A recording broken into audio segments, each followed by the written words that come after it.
Halo teman-teman semua, selamat datang kembali di channel obrolan IT bersama saya Fron Paduansi. Di video kali ini kita akan mulai seri baru dalam channel kita, yaitu playlist belajar CRUD pada PHP teman-teman. Apa sih yang dimaksud dengan CRUD ini? CRUD atau CRUD adalah akronim atau singkatan dari Create, Read, Update, dan Delete menggunakan bahasa pemrograman PHP teman-teman. Nah, di video kali ini kita akan sama-sama belajar bagaimana cara membuat aplikasi CRUD seperti ini. Oke, aplikasi apa sih yang kita akan perbuat atau kita akan buat pada playlist ini? Itu kita akan membuat sebuah aplikasi yang namanya library app teman-teman. Khususnya lagi adalah library app ini adalah sebuah aplikasi mengelola data buku teman-teman ya.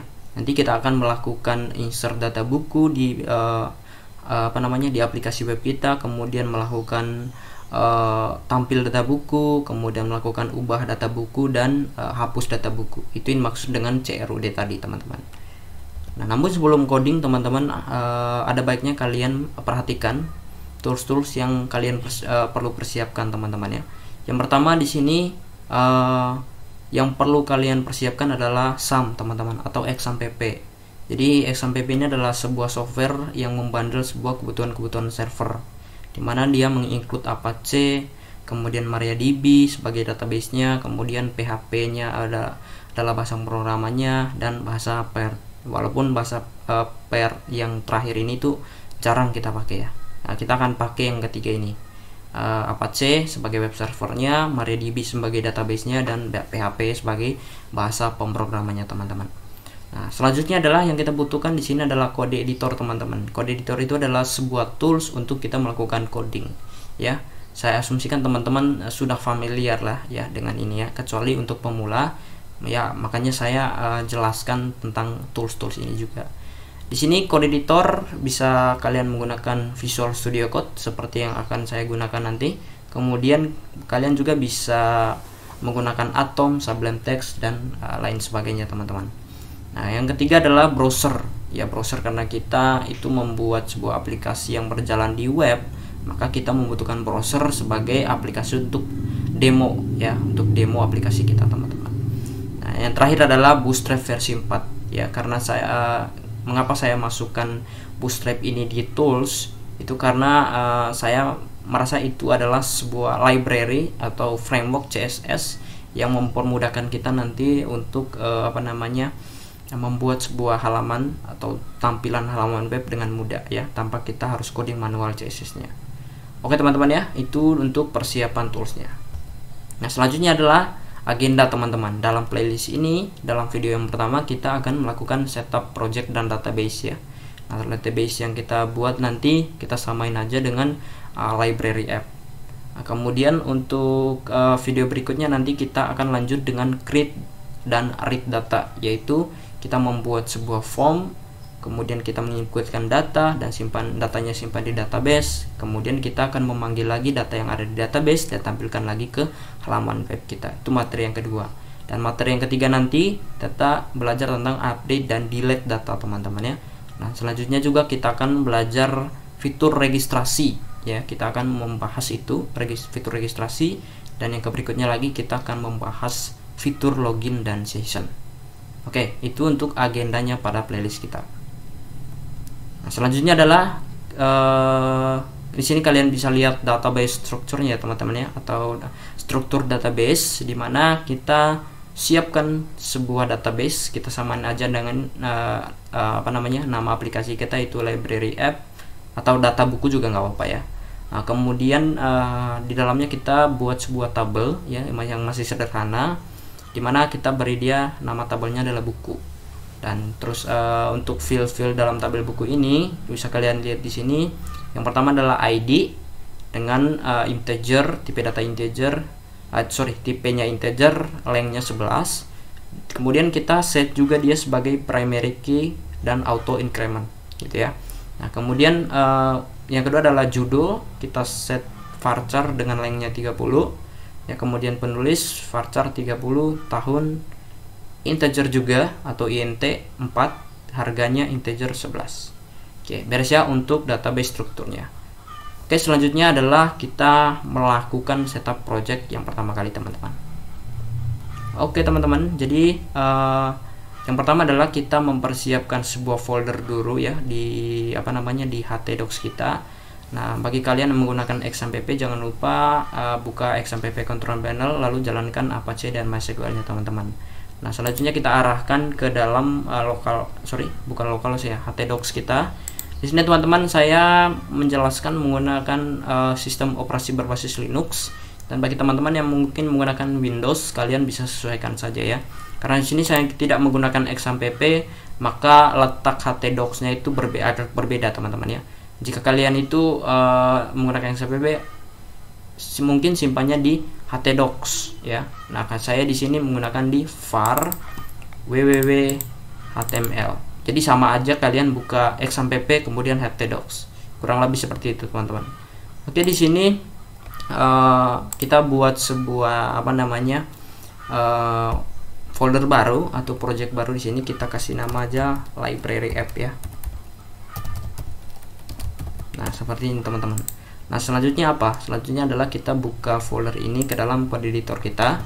Kalian bisa klik kanan, open, kemudian pilih Visual Studio. Itu pun jika kalian pengguna Linux juga ya.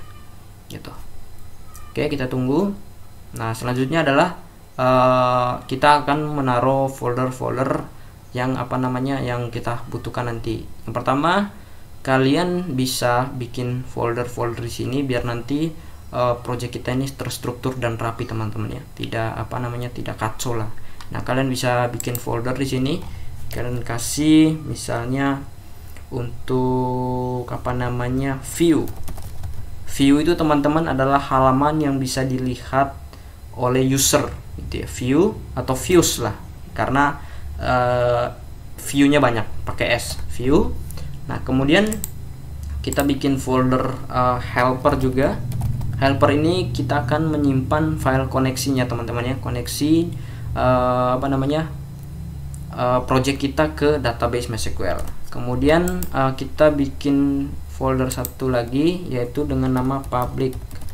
Ya, di folder public ini adalah tempat menyimpan aset-aset kita ya. Aset-aset seperti CSS, JavaScript ya, yang nanti kita akan download dan ambil dari si Bootstrap teman-teman. Nggak apa-apa di sini, jika kalian masih bingung diikutin aja dulu ya. Nah, kemudian mungkin kita butuh yang namanya folder function ya. Apa itu folder function? Folder function ini berisi nanti fungsi-fungsi atau script-script yang akan mengelola proses kerjanya aplikasi kita. Jadi kita akan simpan di sini. Oke, nggak apa-apa. Sampai di sini kita bikin 4 folder aja. Jadi selanjutnya adalah kita akan mendownload si Bootstrap-nya dulu teman-teman ya. Nah, di sini kita buka lagi browser.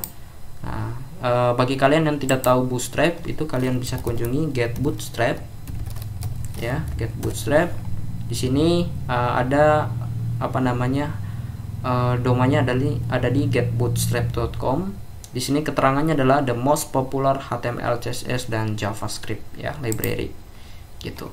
Nah, di sini kan masih versi 5 teman-teman ya. Jika kalian kunjung di bulan Juli tahun 2022 ya. Jika kalian menonton di di bulan atau tahun yang berbeda, itu versinya mungkin berbeda ya. Kalian sesuaikan saja. Di sini teman-teman, walaupun dia sudah versi 5, kita masih menggunakan versi 4. Kenapa kok versi 4? Karena saya sudah familiar ya dengan kelas-kelas di Bootstrap versi 4 ini ya. Karena saya juga belum ada waktu untuk belajar kembali tentang Bootstrap 5 teman-teman. Nah, caranya downloadnya gimana teman-teman? Di sini di bagian kiri kalian bisa klik download. Di sini yang kalian download ini cuma ini aja nih, compile, CSS dan JS ya. Kalian bisa klik download, nanti otomatis kalian akan mendapatkan sebuah file zip ya. Dimana di sini saya sudah download teman-teman, maka di sini bisa kalian lihat ya, ada file zip seperti ini. Jika kalian buka, itu di dalamnya ada folder dua kayak gini ya, CSS dan JS. Nah, itu aja ya. Jadi kita akan menggunakan CSS dan JS dari Bootstrap-nya ini gitu. Kita tidak perlu coding manual untuk tampilan dan animasinya teman-teman gitu. Jadi di sini kita bisa langsung ekstrak ke dalam folder library app kita yang barusan kita buat di htdocs kita teman-teman ya. Tadi saya simpannya di var www html, kemudian di library app. Di library app ini biar lebih rapi kita simpan di folder public ya. Kita klik ekstrak di sini teman-teman. Oke, sudah sukses, kita close. Maka di sini di folder public seharusnya ada dua folder baru yang barusan kita tambahkan, yaitu CSS dan JS ya, dari Bootstrap tadi yang kalian sudah berhasil download. Nah, selanjutnya gimana? Jadi selanjutnya adalah kita akan setup database-nya. Jadi sebelum lanjut kita akan melakukan setup database-nya teman-teman ya. Nah, database-nya adalah kita arahkan ke localhost phpMyAdmin. Kalian bisa ketikkan saja localhost phpMyAdmin. Karena di sini saya installnya manual satu-satu, maka di sini saya ada passwordnya teman-teman ya. Nah, jika kalian menggunakan XMPP itu seharusnya nggak ada password, kalian bisa langsung saja ketik URL localhost/phpAdmin, itu langsung diarahkan ke sini seperti ini teman-teman ya. Nah, di sini saya hapus dulu database yang pertama, yaitu tentang mana itu library app, mana library app, oh nggak ada ya library app. Oke, kita bikin baru lagi. Kalian bisa klik new di sini atau kalian langsung ketik saja nama database-nya di sini.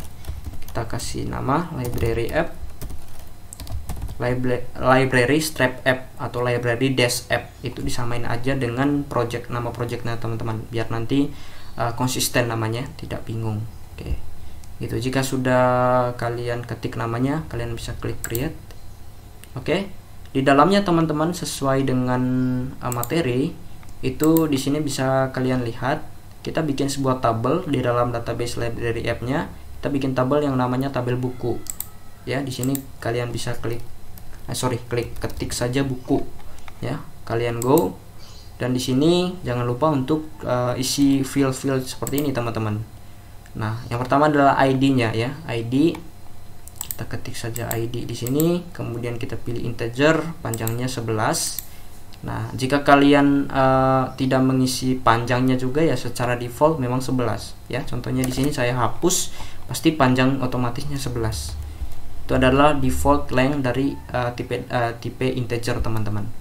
Kalian jangan lupa untuk geser ke kanan, kalian pilih yang di null index ini, atau kalian bisa centang AI comments ini teman-teman, karena kita akan set dia sebagai primary key dan auto increment. Auto increment itu apa sih? Auto increment itu nanti ketika kita menyimpan suatu data, itu otomatis by system dia akan bertambah sendiri. Data 1, data 2, 3, 4 gitu. ID-nya 1, 2, 3, 4 dan seterusnya itu dibikin by system oleh si phpMyAdmin-nya. Jadi kita tidak usah lagi repot-repot isi manual ID-nya berapa gitu ya. Itu makanya kita set dia sebagai auto increment, sekaligus dia sebagai primary key atau kunci utamanya teman-teman. Nah, primary key ini setiap field atau setiap data itu berbeda-beda primary ya.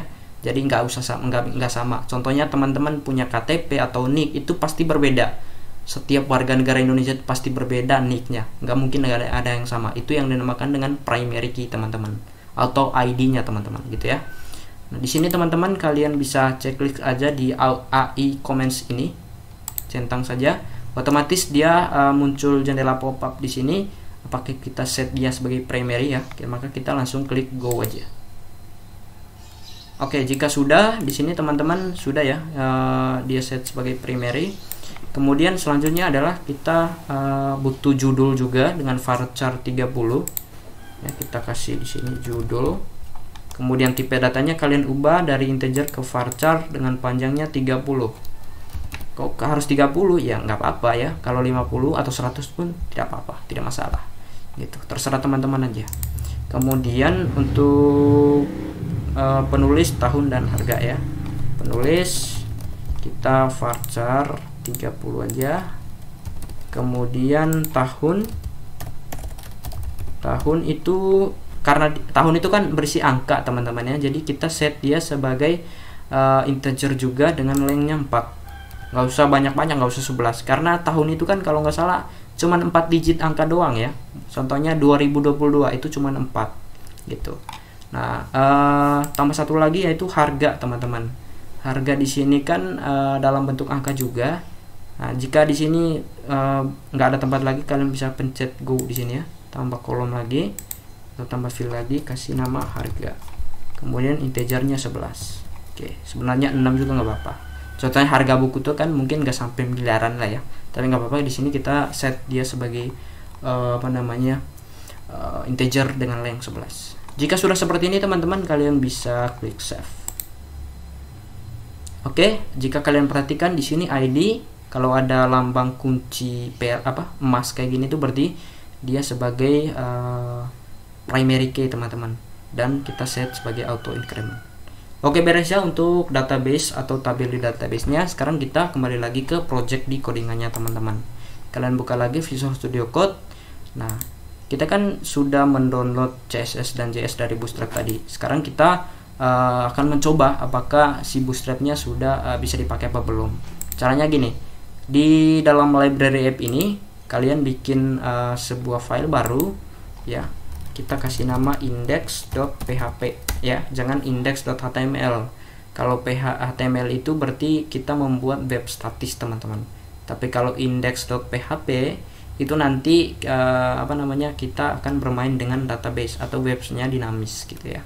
Nah, caranya gini, kalian ketik saja HTML ya, kemudian ini saya tutup dulu sidebarnya. Kalian bisa pencet Ctrl B ya, biar lebih luas codingannya. Nah, di sini teman-teman, yang pertama kalian ganti dulu judulnya library app ya. Kemudian selanjutnya adalah kita akan melakukan koneksi dari untuk CSS dan JS-nya, teman-teman, yang kita download dari Bootstrap-nya. Caranya gimana? Caranya di atas title kalian bisa enter. Kalian bisa ketik link ya, pilih yang link _2 CSS, teman-teman. Kalian bisa klik tab ya, maka akan bentuk seperti ini. Nah, nanti kita arahkan dia ke dalam folder ini, teman-teman, folder public, kemudian CSS ya. Kita arahkan dia ke sini biar kita bisa pakai CSS-nya, teman-teman ya. Caranya gini, kalian bisa klik public, nama foldernya /, kalian bisa pilih yang CSS, kalian bisa pilih lagi yang di sini kan banyak ya, teman-temannya. Jika kalian buka folder CSS-nya, ini banyak banget ya CSS-nya. Nah, di sini kalian gak usah bingung harus pilih yang mana. Yang kita pilih itu cuma satu, teman-teman, yang di paling bawah ini, bootstrap.min.css. Itu doang yang kita butuhkan ya. Jadi kalian bisa ketik saja di sini strap.min.css seperti ini ya. Jangan pilih yang lain, pilihin aja bootstrap.min.css. Begitupun dengan JavaScript-nya, teman-teman. Nah, JavaScript-nya kita nggak mungkin seperti ini ya. Kalau ini adalah link CSS, maka link JavaScript seperti ini, script ya. Kemudian pilih yang src source-nya, kemudian arahkan ke folder public lagi, karena di folder JS itu berada di folder public ya, dia sejajar dengan folder CSS ya. Pilih public, strap, pilih CSS, strap lagi, pilih yang bootstrap.min.js. kalian cari bootstrap.min.js seperti ini, teman-teman ya. Jika sudah, kalian bisa save, dan kita akan buat sebuah tulisan di sini. Kita akan coba apakah framework CSS-nya sudah dipakai apa belum ya. Caranya gini, kalian bisa klik H1 di sini, H1 tab, kemudian kasih kelas, kemudian kalian ikuti aja dulu ya. Kalian bisa kasih alert success atau primary, nanti dia berwarna biru. Nah, tulisannya misalnya hello world itu ya. Kalian save. Nah, cara lihatnya gimana? Cara lihatnya adalah kalian buka browser, kemudian ketik saja localhost /library app gitu ya, sesuai dengan nama project kita, library app. Kalian bisa klik enter, maka seharusnya muncul seperti ini, teman-teman, tulisannya hello world.